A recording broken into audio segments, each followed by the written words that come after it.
sir, may tama na po.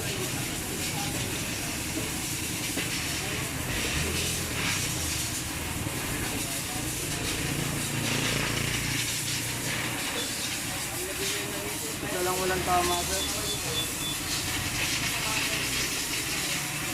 So kailangan na rin magpalit ng bola. Every when po kayo nagpapa-CVT, sir, may katagalan din po.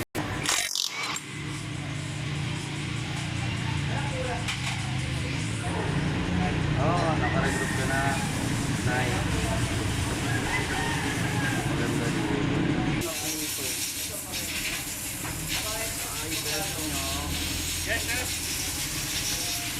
Maximize nyo yung belt nyo, sir, ha. Next PMS nyo, double check, replace kung kailangan na talaga.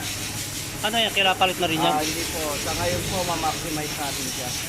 Gagamitin pa natin siya. Next PMS nyo, palinis nyo, check nyo kung kailangan na talagang palitan.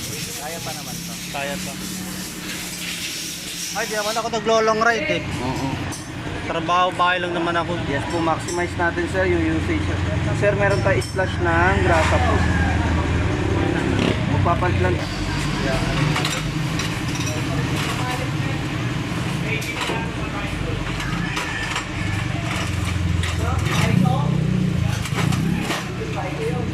So talaga papalitan na talaga yung ano niyan. Oh.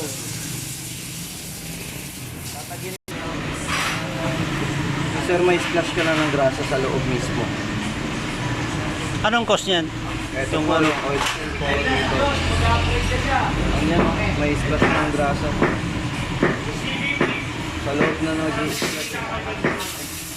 Bali, ito po siya, sir.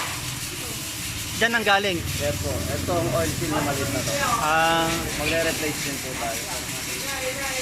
Mahirap yan pag pumunta sa belt mo. Dudulas. At tudulas. Kabilaan, sir, taas baba po. Yung may oil seal mo, meron ng grasa dito. So,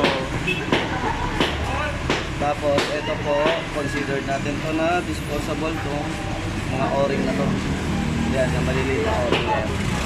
Replace tayo, sir. Direct use lang po.